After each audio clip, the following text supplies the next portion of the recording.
Hello, hello, hello! Welcome to a very special episode. It is the Crispy Compact Communiqué of the Crispy Noodle Podcast. I'm Rich Liebig. And I'm Michael Costanzo. And this week decided to just not agree with my schedule. It was all me. I gotta admit, this was all me. Running around, running around the block. We had Halloween. We had various things happening with some work that I've been lucky to be a part of. So I am on location on the fabulous Star Destroyer in the middle of space.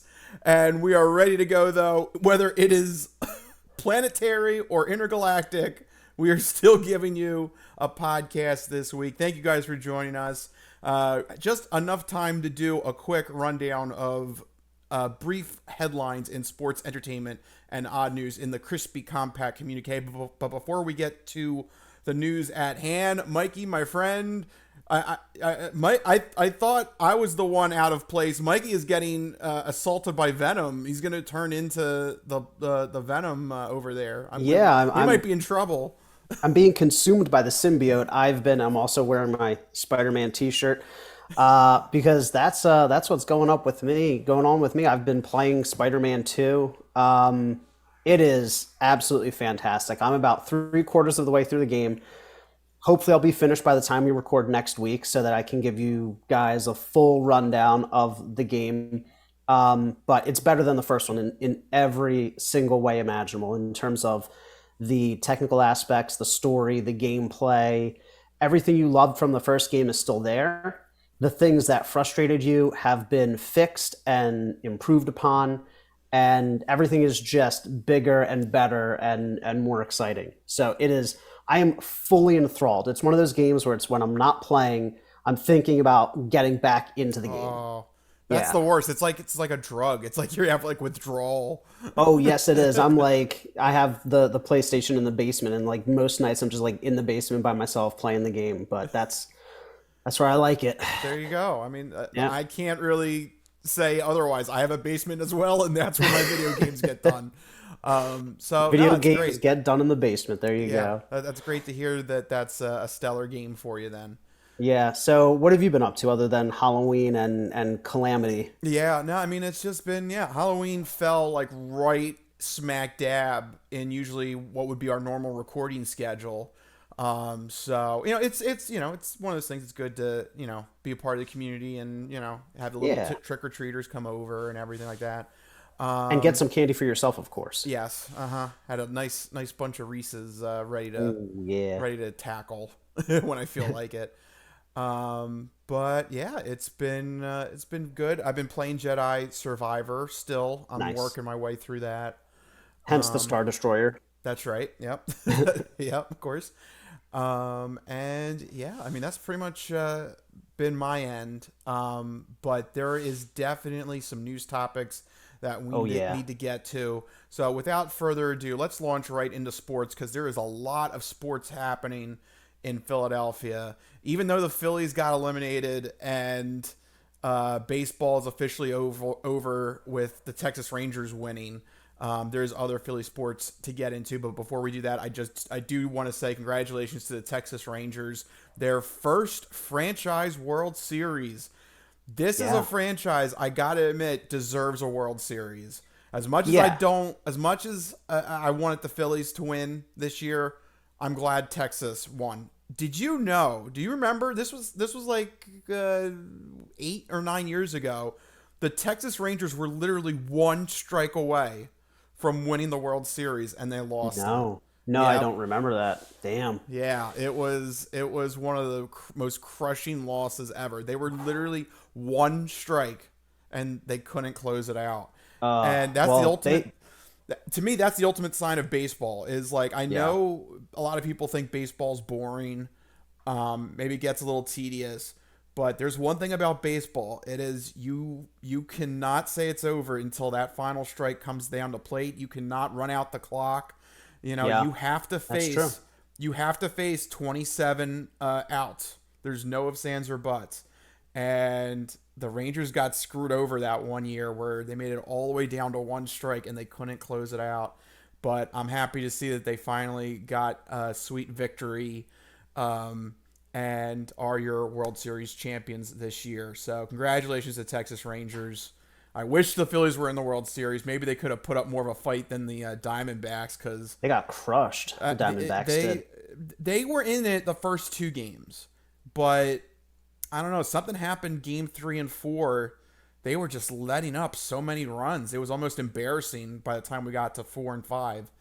Yeah. And I think it was me, because I think one of the games I bet under on, and of course that was like the one that started the. Why would you do that? I'm trying to make some money over here, Mike. You know how it goes. Every time you go into a bet with me, it always ends up bad, except for that one weird four-way, like four-sport crazy bet. That is something I forgot to mention in what we did.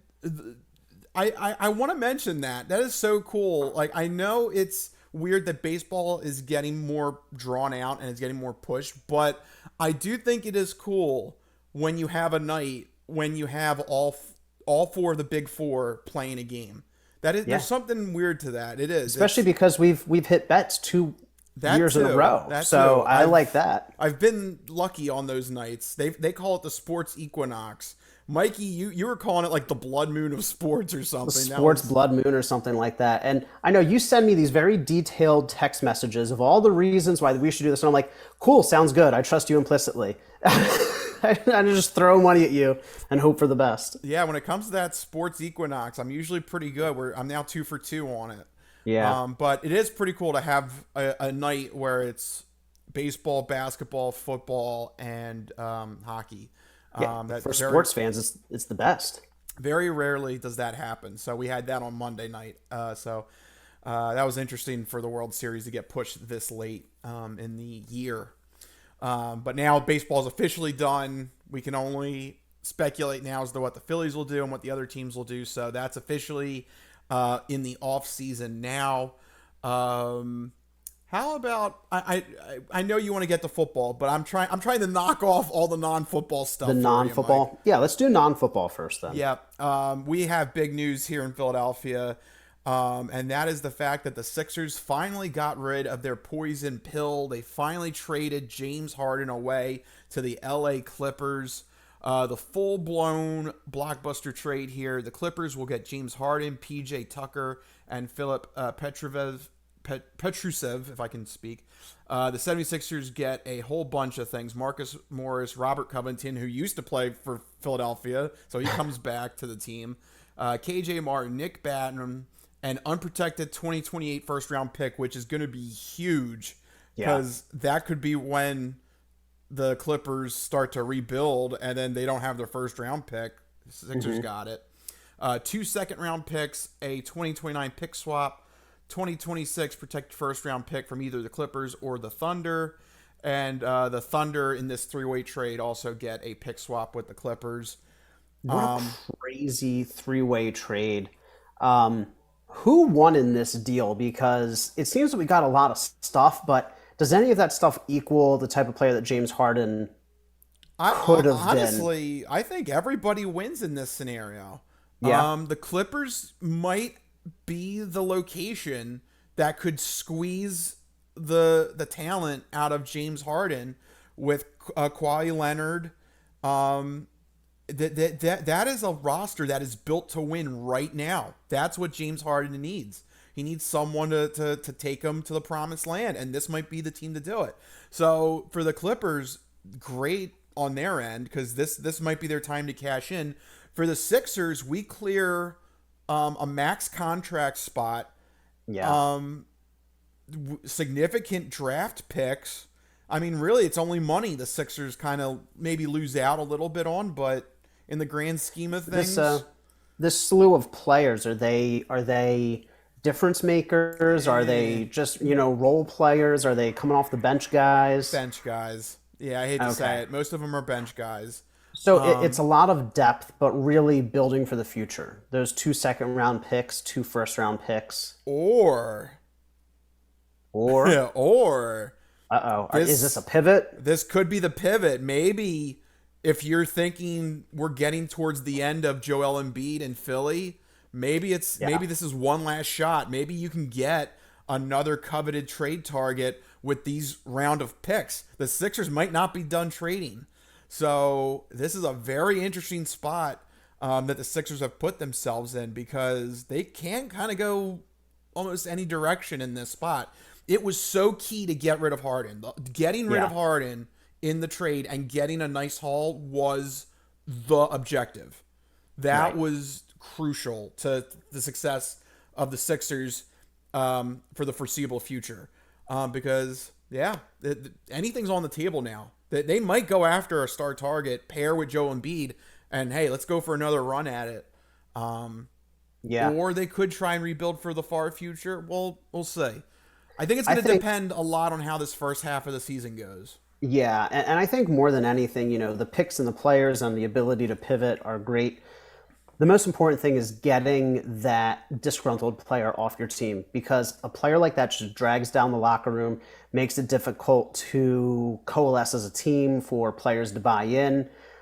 Even though you're giving up a big talent, I think there's something to be said for the human element in getting rid of a problem player. And it's just nice that we were able to get so much in return for him, because everyone knew the situation. They knew that he didn't want to play here. Teams could have waited. They could have, let this drag on and on and on. So we're like, please just take him for, a washing machine and a hot sandwich. But we got a nice Washington haul. method. Yes, absolutely. Well, yeah. Which how about we roll into that just real quick? We're talking trades. So yeah, the NFL trade deadline happened. Trading deadline this year. Oh my God, Washington, huge sellers, getting rid of Chase Young to the 49ers. So they've given up. Montez Sweat to Chicago. I mean, yeah. I'm annoyed at Chicago, because they had a corner that it was heavily rumored that the Eagles are going to get Jalen Johnson. Good young guy, getting a lot of offers. Philly was one of two teams that were hotly pursuing him. Chicago's like, we don't want to sell. The kid doesn't want to be there. He wants a new contract. They don't want to give him one. Then they go out and get Montez Sweat, and they're like, we're going to sign a deal with Sweat. Bad optics, bad strategy. Are they trying to compete? Are they not trying to compete? I think they're trying to compete. They're trying to now? The NFC North right now is a dumpster fire. Other than the Lions. The Lions. Other than them, there's nobody else. The Packers are in disarray. I don't know if you've actually taken the time to see Jordan Love this season. He has not looked good. And they've spiraled since that strong start. It's starting to get around the league that maybe Jordan Love is not the answer. The Packers might have actually messed up at quarterback. For the first time in 30 plus years. Yeah. So there's blood in the water there. The Vikings lost Kirk Cousins and Justin Jefferson. Blood in the water. But they just traded for Dobbs. Yeah, but Dobbs, What is Arizona doing? They start one guy for 8 weeks, then they trade him away? Yeah. Logic. Logic is out the window this year. It doesn't make any sense. But no, I think it goes back. The Bears might think that they've got a shot at this division. That is just wild. With the rest of the teams, the NFC East is sending 2 teams to the playoffs. The NFC West is sending 2 teams to the playoffs. The NFC South has a lot of teams just hovering around 500. They're going to send a team or 2. Where does Chicago see themselves fitting in? It doesn't make sense. They could sneak in as a 7th seed, or if the Lions fade away in the second half, you never know. I guess that's true. Anything could happen in the NFL. Right now, Mike, I'm pretty sure this is correct. Right now, the Vikings would actually make the playoffs as the 7th seed. Really? Yeah. It's a wacky. When you start, we all know the Eagles, Niners, Cowboys are the top of the and Lions are the top of the NFC. But after that, it's a crapshoot. Or Seahawks. Add Seahawks in there too. They're pretty good too. But other than that, you're right. The Vikings right now would be the 7th seed at 4-4. But then between them and the Bears, you have the Saints, the Bucks, the Rams, the Commanders, the Packers, and the Giants. The Bears are the 3rd worst team in the NFC, and they think, you know what? We're going to compete. You don't know. It all depends on the attitude. Did we think Washington was going to be ultimate sellers? I mean, they've given up. They've punted. They've given up. Like, I didn't think they were that far behind, but they're like, you know what, we're not even going to try. I mean, they did lose to the Giants. That was pretty bad. Yeah. Why did they wait until after they played us to trade away their 2-star? I mean, we ended up coming out okay, but I guess they thought if they beat us, you know. Oh wait, I got a prop. Here you go. Like, just wanted to get one last stab in. One last stab in, yeah. Take that. That's exactly what they wanted to do. Take that, Philly. There you go. That's my belief. I guess they figured if they beat us, maybe they have a shot. But they didn't beat us. No. We ended up winning the game, in fact. I think that's a pretty good moment to pivot to this, recapping the Eagles game. The Eagles won a tough division game against the Washington Commanders, 38-31. Rich, what did you think of this game? It was another close game, a little bit closer than I think anybody expected and wanted it to be. So, big takeaways for you. They got to stop these turnovers. It's getting bad. Yeah. You're not going to win when we start getting, and it's coming up next. The next 6 games that are coming up are very good, very well coached teams. These mistakes are not going to slide. They're going to kill you. These games are going to ultimately end in losses. That second, what was it? Hurts dropping the ball on the 1-yard line. I was so frustrated. I was screaming. I was throwing my hat. Like, I was like, what are you doing? Like, that is the ultimate, like, do not do that. That's the worst time to commit a fumble, just about. Can't put the ball on the ground. Not in the red zone. I don't know what is happening. The Eagles cannot convert in the red zone, which I feel like that's bad coaching. I mean, talent can get you, in between the 20s. That just, reading the field is up to the quarterback. Finding the holes to hit is up to the running back. Those plays that are between the 20s, that's your roster. When it comes to the red zone and actually like punching it in and having to deal with what we call the 12th defender being the back of the end zone, that's coaching. That's play calling. And I'm just not seeing it. It is. Yeah. There's definitely been a step back from last year on that front. Yeah, that's where the chess match comes into play, is when you get into the red zone. And the Eagles just have not been getting it done. And you saw that they brought in some guys. They brought in Julio Jones to try and figure it out. They're making a change at guard this week. They're going to try rookie Tyler Steen in there in place of Sua Opeta, who's been struggling. I think one of the biggest things is they're quickly realizing that the running back by committee is probably not as good as they thought it was in the preseason and the early season. Every time Kenneth Gainwell touches the ball, I'm like, okay, so we're losing yards. Like, I automatically just know. And he was supposed to be the big bruiser. They picked up Rashad Penny in the offseason. I don't think he's even been activated for a game. So a lot of mismanagement, bad decisions there, and the play calling is not helping it. I do like the fact that Brian Johnson seemed to have moved away from the designed quarterback runs. They finally realized 8 weeks into it, hey, I don't think it's working. Let's try some other stuff. I did think the offense had a really good game against Washington, but like you said, those turnovers, other better teams are not going to let them slide. We forced Washington into a situation where Sam Howell had to throw 52 times. Good teams are going to eviscerate us. If Patrick Mahomes has to drop back and throw 52 times, he's going to completely shred that defense. James Bradbury, Darius Slay, definitely missing a step on the outside. It's like the story of every single year. If the pass rush doesn't get home, then the rest of the defense struggles. Offensively, though, 38 points. That's a really, really strong performance there. Jalen Hurts had probably his best game of the season.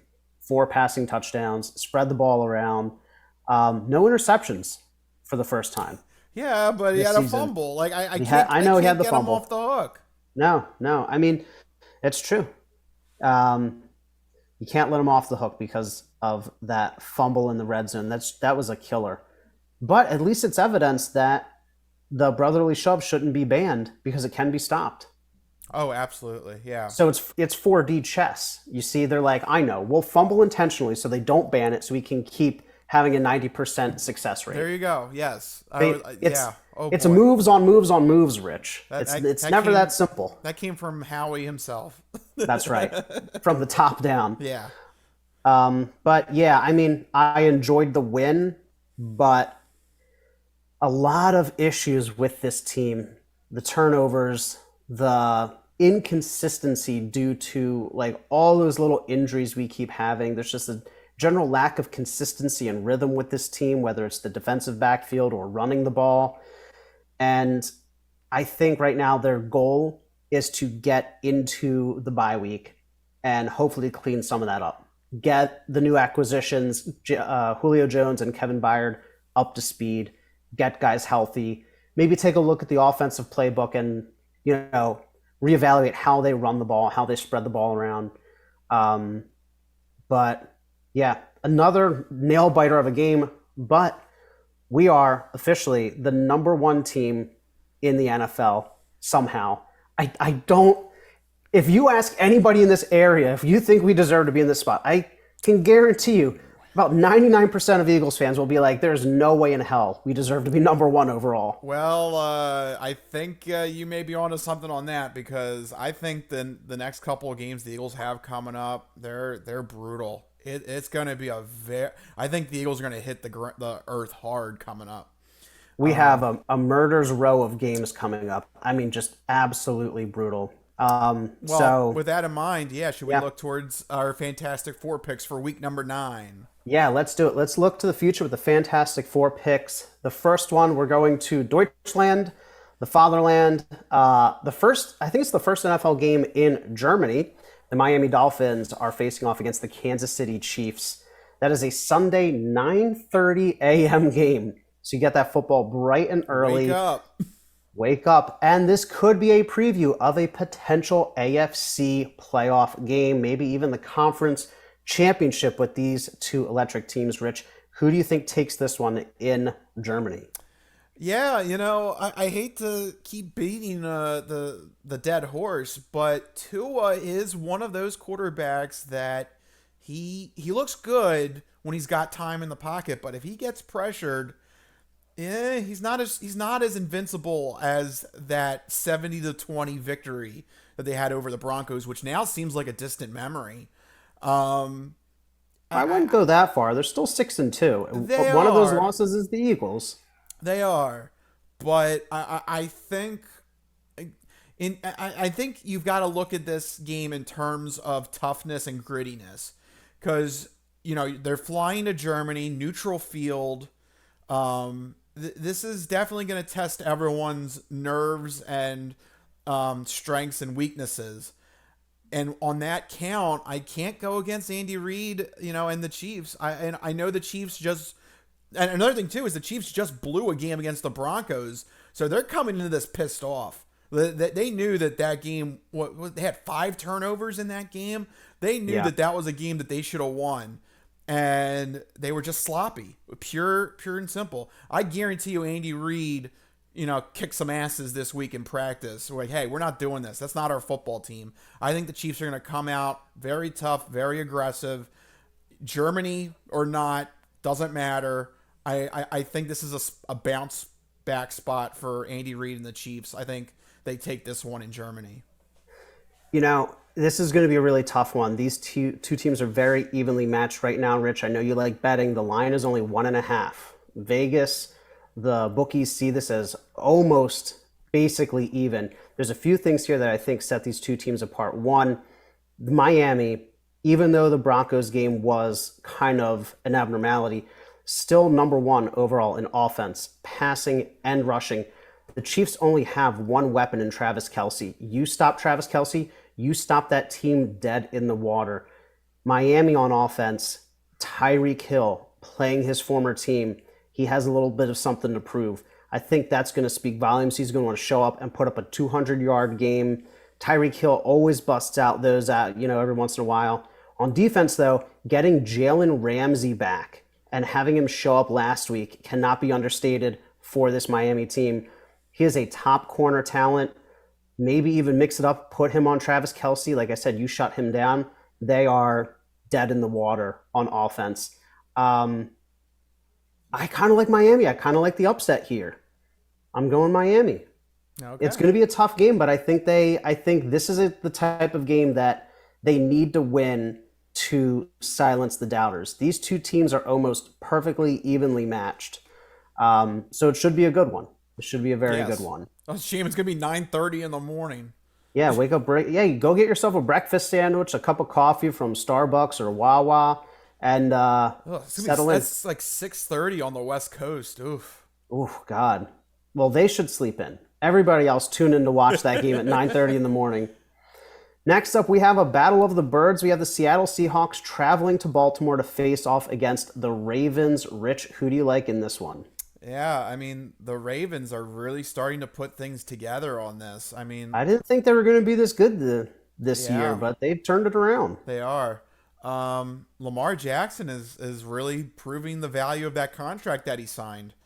Until I see a significant bad game from that team, I think you have to roll with them. The Ravens might actually be a contender for the number one seed in the AFC. They are just rolling right now.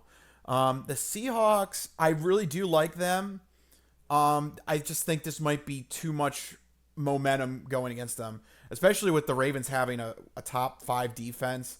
I mean, this is one of those rare cases where you might have a top five defense and a top five offense in the same team. I think it's just too much for the Seahawks to overcome. But I do like what the Seahawks have been doing. I'm not sleeping on the Seahawks. No, That's a they're going to. warning to the Yeah, Eagles because they face them later in the season. I don't like that matchup. we always struggle against the Seahawks. I penciled that in as a loss from like 4 years ago. Yeah. But anyway, for this matchup, I will take the Ravens. Yeah, and I'm going to keep it short and simple. I'm going with the Ravens as well. They've beat some good teams. Like you said, they're putting it together on both sides of the ball. Seattle did solidify up, making some moves before the trade deadline. But I think right now the Ravens are just rolling. They had a really good couple of weeks. They crushed the Lions. Earlier in October, they crushed the Browns, who have a really good defense. So, I think they're just going to let the good times keep rolling, and they're going to try and get another one here comfortable at home. So I'm going Ravens as well. Okay, what's next? Next up, we have another AFC playoff preview. The Buffalo Bills traveling to a rejuvenated Cincinnati. They've come out of nowhere to kind of salvage their season. Everybody thought that they were dead in the water. Now these two teams, very little separating the two. Rich, what do you think? Could Cincinnati keep it going at home? I'm gonna be a little nitpicky here. The Cincinnati Bengals have won 4 games in a row, but it's been mostly because of the fact those 4 games were the other conference, which I don't know how that happened in the scheduling. I don't know how that works. Yeah, that is weird. But anyway, yeah, those four games that they won, they are against the other conference. They're teams that you don't face quite that often. So they had plays and strategies that the other teams were not ready to go up against. So I'm kind of looking at that with a little bit of skepticism. On the other hand, the Bills, I think they're still a well put together team. Josh Allen is still Josh Allen. You can never rule him out. And the Bills they still have a great defense. I like the Bills in this matchup. I don't know if the Bengals have enough to really put the hurt on Buffalo. Yeah, this is going to be another tough matchup. I think these two teams are closer than people think. I always thought that the Bengals were too talented of a team to just completely flop this season. They've had a couple of really strong victories. I know they're against the other conference, but beating San Fran and Seattle. Meanwhile, the Bills just 2 weeks ago lost a close one to New England, scraped by against Tampa Bay. It's division. See, this is what I'm talking about. Those division opponents know you. And I Bill guess, Belichick knows. He doesn't forget about, what was it, the one game where they trounced them like 40-0. That was like last year. I bet you he circled that one on the schedule. I don't know though. I think that Cincinnati is really finding a groove here. The Bills are very, very hot and cold this season. They literally, the past 5 games, win, loss, win, loss, win, loss. Their last game was a win. So that says by the laws of the roulette wheel, it's got to be a loss, right? I give up. That is brilliant logic. You look at it, win, Brilliant. loss, win, loss, win. It's got to be a loss. Not only that, Brilliant. but Cincinnati is technically favored by 2. So the bookies, your favorite bookies, think something's going on as well. Go with the Bills and tease them up. That's what I would do. Go with the Bills and tease them up. There you go. Some official betting advice here on the podcast. Well, Rich, let's see what advice you have for the Philadelphia Eagles playing host to the dreaded Dallas Cowboys.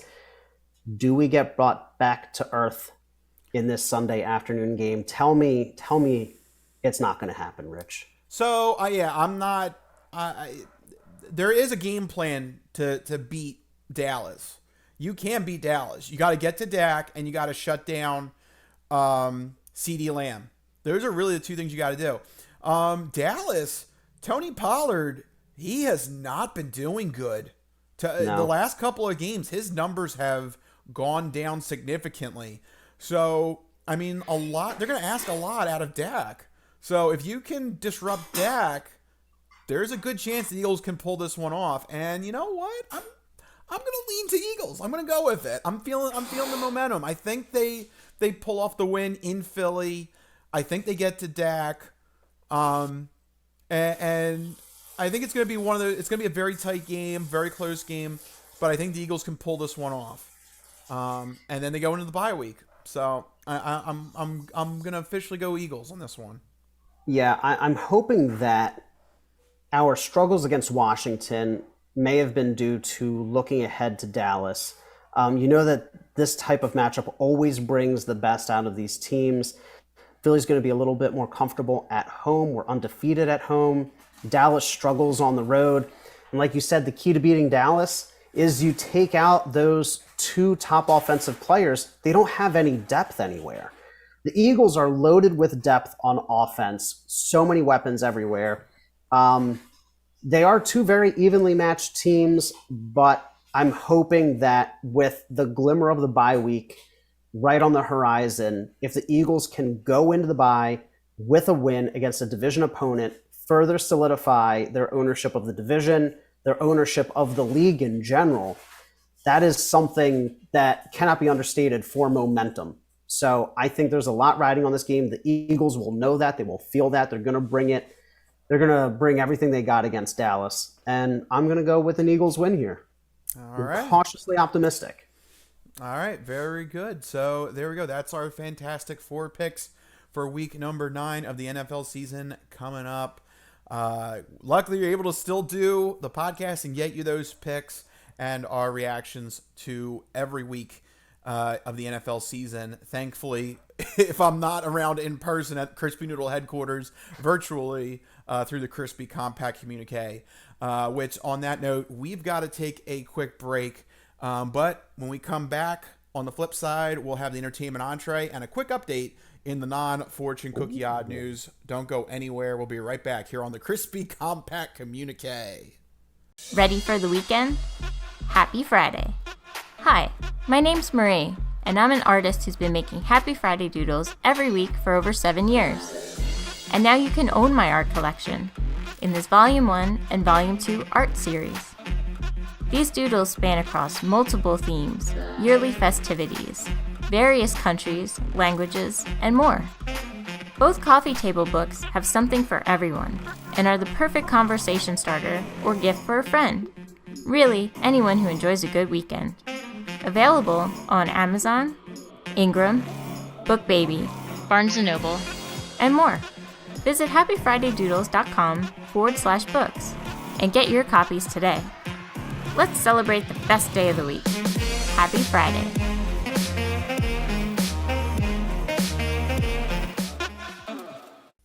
All right, and we're back here on the Crispy Compact Communiqué, ready to go for the next part of the show. The entertainment entree, we have some news in the world of movies, TV, and video games. But more specifically, we kick it off with the segment where Mike is going to let you know what you should keep an eye out for this upcoming weekend with new entertainment items. So, Mikey, what do you got? What should people keep an eye out for this upcoming weekend? All right, well, this week in entertainment, we have a fantastic movie. Spider-Man Across the Spider-Verse is coming to Netflix this week. I believe it's out right now, so go watch it, drop everything you're doing, finish the podcast, then drop everything you're doing and go watch this movie.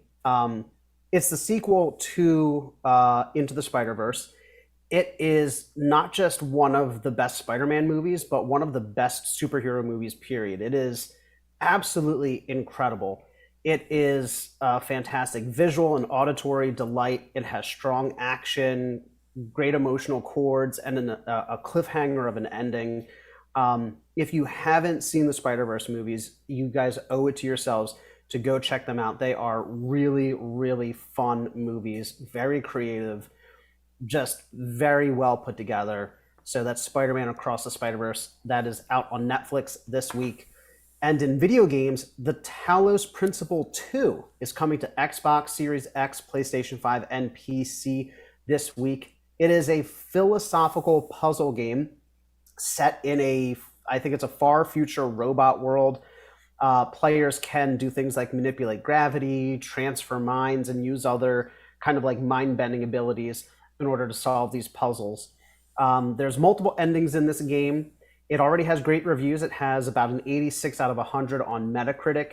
And critics are saying that it has improved everything from the first game, and it still offers a great balance between increased variety of puzzles and plenty of the thought-provoking philosophy that everyone liked from the first game. We both played the first game. I thought it was fantastic. It was like kind of like a hidden gem. I feel like not many people know about it. Yeah, I loved the first game. It was the story behind it was unique. The philosophical questions that it asks are very interesting, and then the different ways the game can end. I'll put it that way. I don't know. In case anybody hasn't played it yet, I just want to put it that way. I gotta go back and watch a video. I completely forget some of what happened in the first game. I just remember being completely enthralled with it. Yeah, it's a great story. The puzzle mechanic is great. Like it's just one of those. Every elementary aspect of that game was just perfect, and it was everything you wanted from a puzzle game. Best puzzle game since Portal. I'll put it that way. I was gonna say it's basically a serious Portal with like lots of philosophy thrown in. Yep. Like the vibe of it and the mind-bending nature of the puzzles, very reminiscent of Portal, but just suck all the humor out of it and in its place inject a lot of like existential crisis. Although there is some humor in it, because the first game there was like a couple of funny Easter eggs where like you would have, I think there was a Back to the Future reference. There was a lightsaber, I think, at some point. I'm sure there were a few little comical Easter eggs. Man, that was so long ago that I played that game. Yeah, there was an Indiana Jones Easter egg too. Like they threw in a couple of things to make you go, wait, what was that? You really explored that game, didn't you? It was because that's like two of your favorite things is like puzzle games and philosophy. Yeah, it was like right up my alley. So. And it was all sci-fi too. So yeah, it was perfect. So I'm looking forward to this sequel. So I guess we both know what we'll be doing after Jedi Survivor and Spider-Man 2 then. Yeah. is how I take it. Yep. So that's what we're looking forward to this week in entertainment. But we do real quick have another Hollywood strike update to get to. This is a positive one, a very quick one. We are inching closer to a resolution between the Screen Actors Guild and the AMPTP. Sorry, choking on the dessert that I had. Hollywood's coming back saying like, no update, no update. So that's what I get for having Reese's peanut butter cups like right before coming back. Like, yeah, you got to do that at the end of the show. People who do vocal things, you know that like chocolate and peanut butter are two of the worst things that you can have. So of course, that's exactly what I chose to have during the break. But anyway, I failed, but SAG and the AMPTP are succeeding. They met on consecutive days. They're ironing out wording related to AI protections, and they've reached some sort of compromise on what they're calling success-based compensation for streaming shows. Insiders are telling media outlets that we could measure the time to a deal in days, not weeks. So that's really positive news. I was kind of hoping that a deal would get done, but hopefully before the next recording, we can report that the strike is officially over. Because if what they say is true, and we're talking days, not weeks, it could potentially be any day now. So really positive news coming out of Hollywood. Great, what do you think, Rich? That's great to hear, because we gotta start wrapping this up. It's been 112 days for the actors. As we know, it was longer for the writers, but this is, I think, in our lifetime, the longest work stoppage in Hollywood. Yeah, definitely. And I mean, I think there's going to be a lot of shows going to be impacted from what has happened this year. So the sooner that this gets resolved, the sooner that the shows can come back. Yeah, absolutely. I didn't put it in the rundown, but I saw that it has officially cost the state of California $6.5 billion. That's billion with a B. Tens of thousands of jobs lost because of it. Very real world consequences to things like this. And that's not to blame the people on strike. It is, of course, to lay the blame at the feet of the corporations who refuse to protect the talent that create the shows and responsible for bringing it to life. But we can talk about that another time. Speaking, though, of corporations not doing right by their workers. What a transition. Yeah. The hits keep on coming and the layoffs keep on coming. Sony's Bungie officially hit by layoffs. But the real story here is that it sparked some controversy and concern for Sony's pivot to multiplayer games. So as background, Sony acquired former Halo developer and Destiny developer Bungie last year due to Bungie's familiarity with multiplayer games and live service games specifically, with Destiny being a top game for the past, I think it's been like 10 years now or something stupid like that.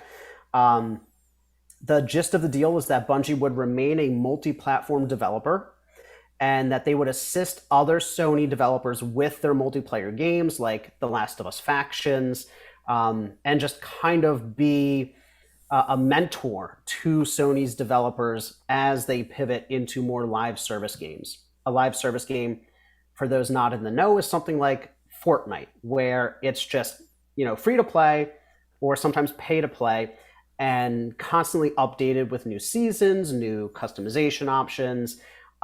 Basically something to keep players constantly coming back, like MMORPGs back in the day.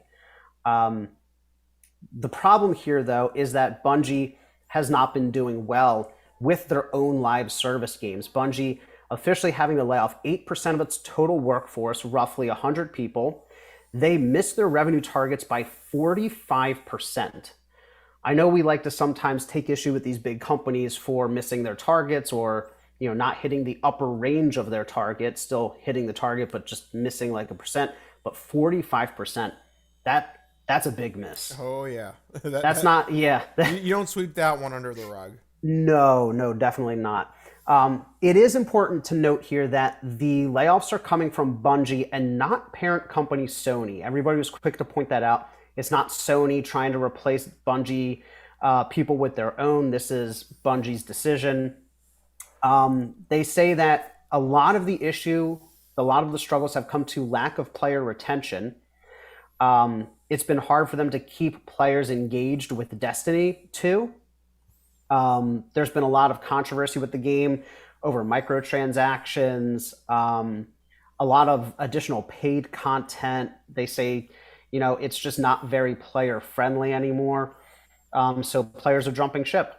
And unfortunately, people get laid off because of those bad business decisions. One of the rumors that have come out with all this is that some of the people who were laid off went to Bungie management to talk about ways to kind of right the ship, implement some ideas that could strengthen Destiny 2. And then, of course, those were the same people hit with the layoffs, things like this, we don't really know because we're not in the room where it happens. But there has been murmurs online for quite some time now that Bungie is not the same developer it was when it made Halo. They're focused on multiplayer first, microtransactions first, live service first, not on player experience, not on narrative.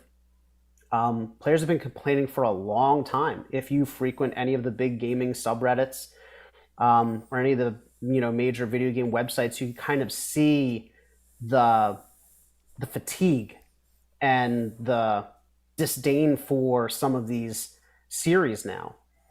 But the real kicker here is the cost to the employees themselves. Only 3 months severance and health insurance. But since the layoffs happened on October 30th, as we all know, you lose your benefits at the end of the month. So they laid everyone off the second to last day. Perfect timing. I can't think of a scummier practice than laying people off on the second to last day of a month.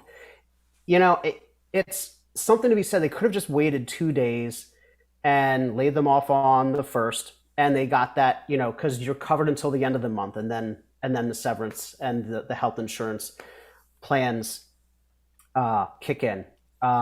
So it's really, really scummy that they only got those people that one extra day instead of waiting until the first of the month. But the other big kicker is that employees with non-vested shares from the Sony acquisition lose those shares as well. So part of the acquisition, lots of employees got shares in the companies, and those just go back to the parent companies now. So really, really scummy business practices, both within their games and in real life. So that brings us to the controversy and the concern. A lot of people are questioning whether Bungie really has the ability to be the multiplayer studio that Sony wanted them to be this kind of shepherd that leads Sony into this live service era. What do you think, Rich? I mean, is this indicative of a larger problem in live service games or in Sony's strategy? Like, how do we take this as like big Sony fans and video game fans in general? I hate to say it, but I think this is the norm that's going to be established from video game companies. And I hate to say it, but it's not just video game companies. This has happened across the board in a lot of different industries. I was victim of this at one point where I got laid off on, 2 days before a month ends. It's not fun. Yeah. No, it's not. It's not it's definitely a trying time. The only maybe addendum or hope that I would give is maybe Sony might want to come in and actually direct things directly through Bungie, but it seems like they're not doing it. They want Bungie to operate as an independent company. And if that's the case, then there's nothing you can do. You can only go so far up the chain. If Sony's not willing to do anything about it, then you're stuck with what Bungie has to offer. But I do think this is kind of what's coming down the pike for most video game companies. It's going to be the norm, unfortunately.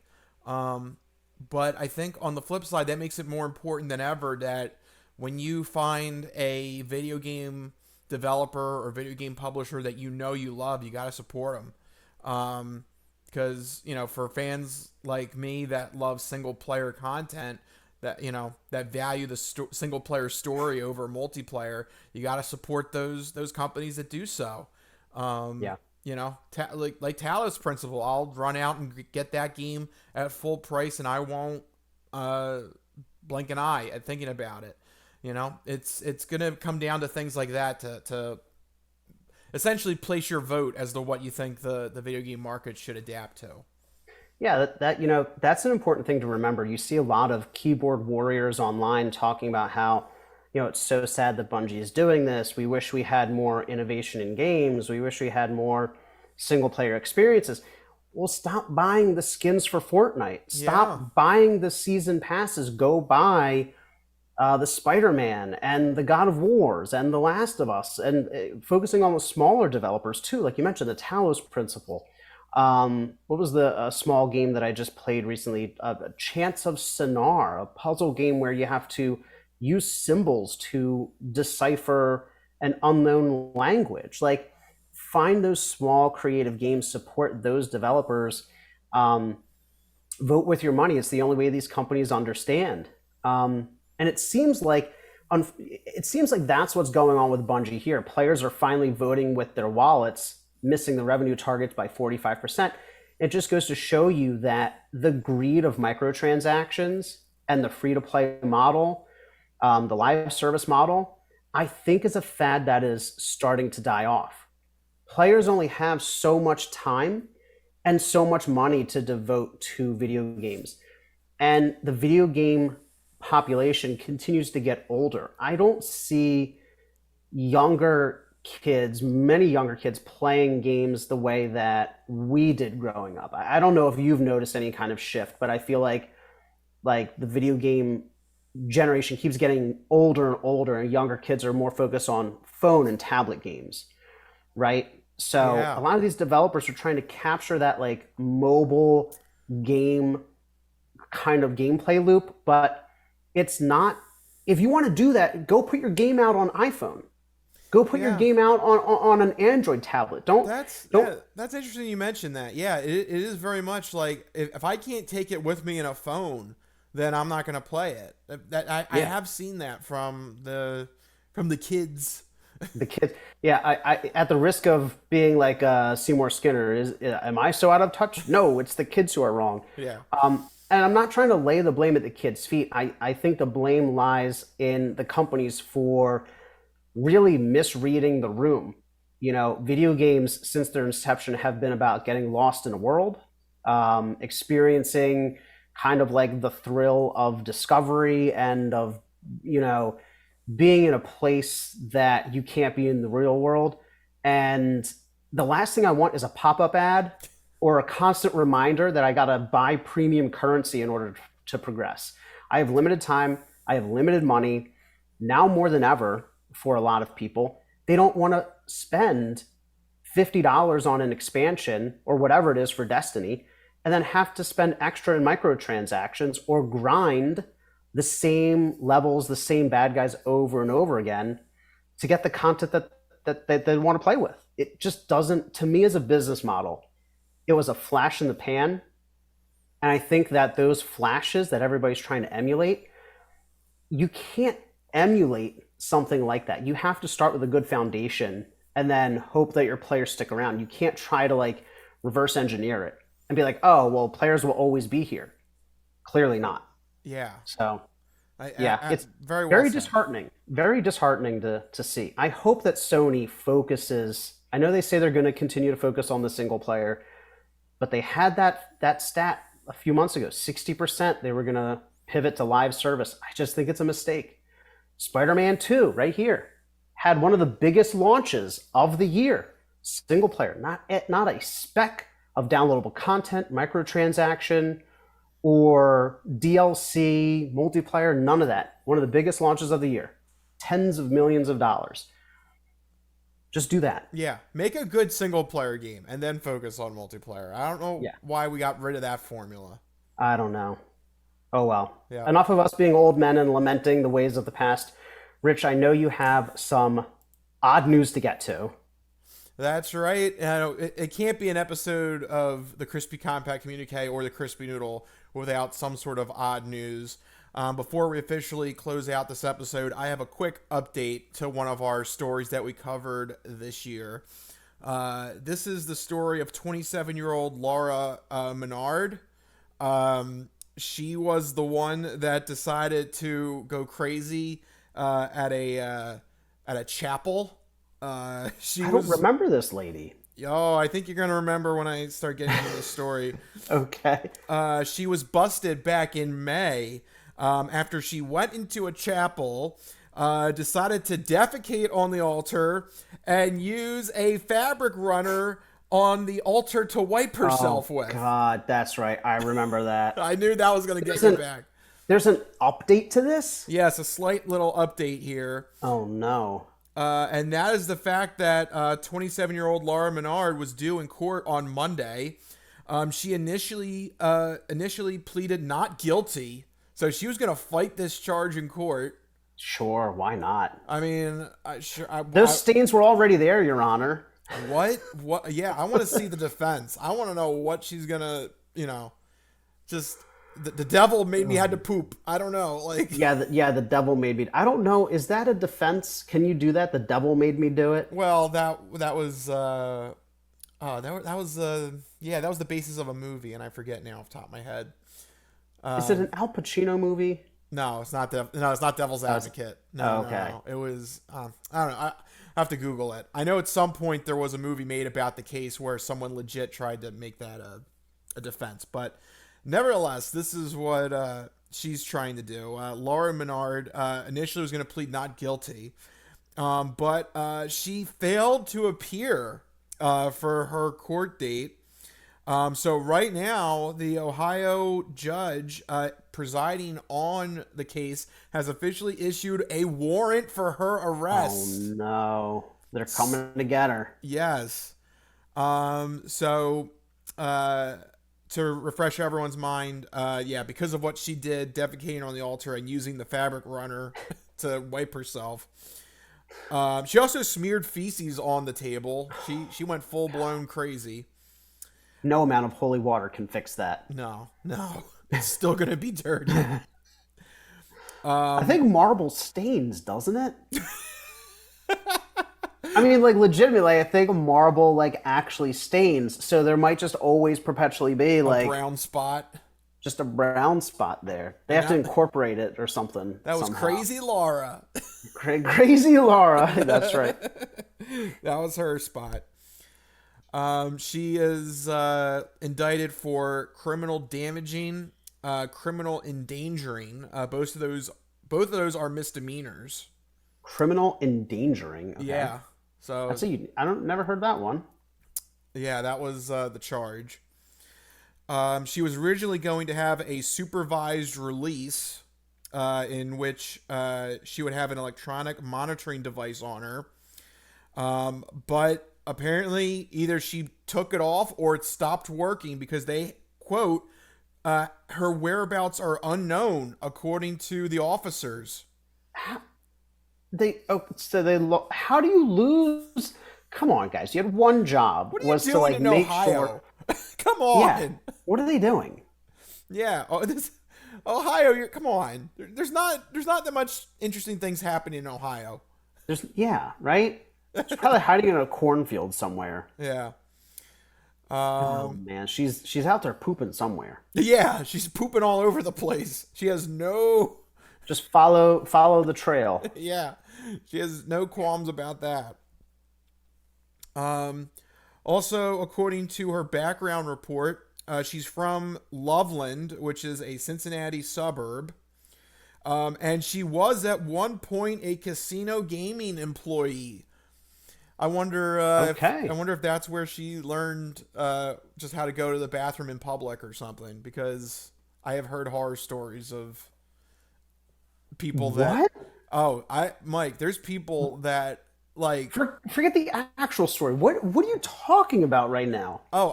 I've heard people, like, if they think they're on a hot streak or they're sitting at the hot slot machine, they will just go because I'm not going to leave. I'm going to win. Like, oh my God. Yeah. I've heard stories of that. Jeez. Do they, I hope maybe they come prepared. They're wearing like a diaper or something, or do they just like go in their pants? Oh man. Well, I don't know. The casino people, I don't know. They might not. But for the cops, they better have hazmat suits on them when they can finally find her and confront her, because she's going to be full of poop.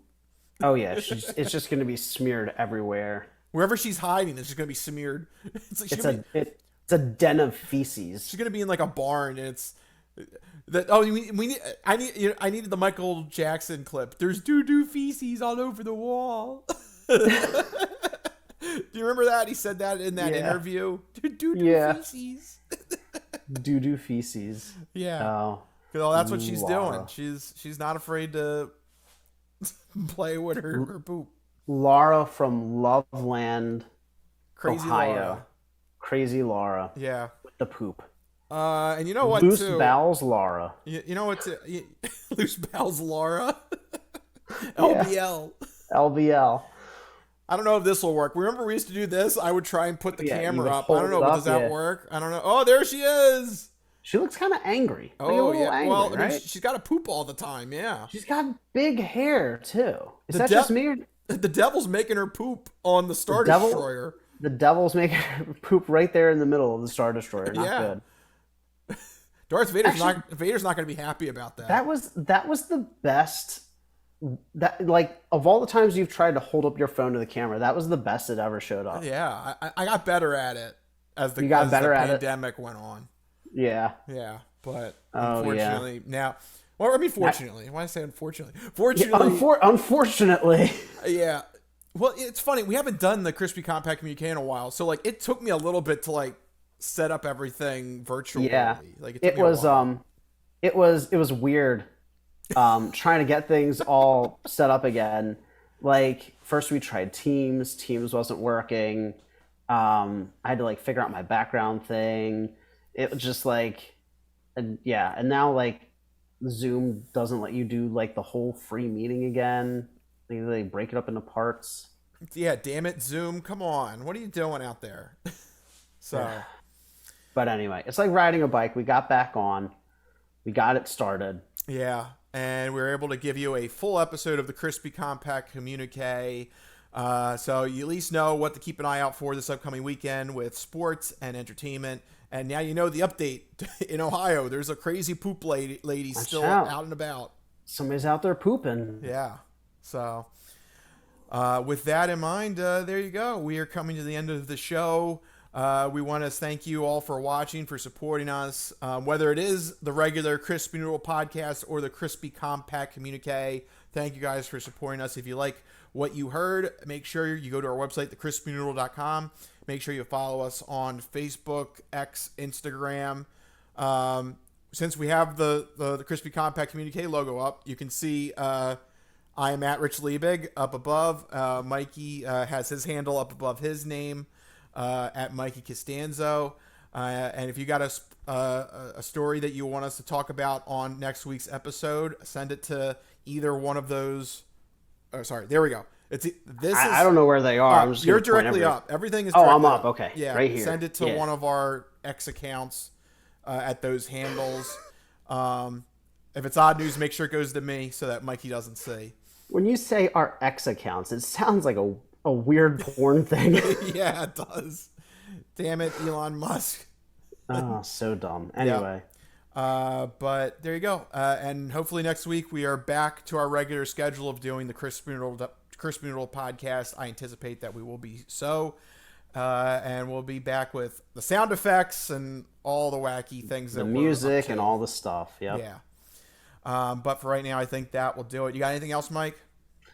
No, everybody go play Spider-Man, go watch Spider-Man, and watch out for that pooper. Yeah, if you're in Ohio, watch out for pooper Laura. Loose bowels Laura. There you go. That's what we're calling her. LBL. Watch out for LBL. But for right now, that'll do it. This has been the Crispy Compact Communiqué, the virtual edition of the Crispy Noodle podcast. Let us be the Crispy Noodle in your vegetarian salad of life and boring news. That'll do it. We'll see you guys next week. See you guys. Later. Bye-bye, all you fine peoples. Good night. Some of us have great stories, pretty stories that take place at lakes with boats and friends and noodle salad. A lot of people, that's their story. Good times, noodle salad.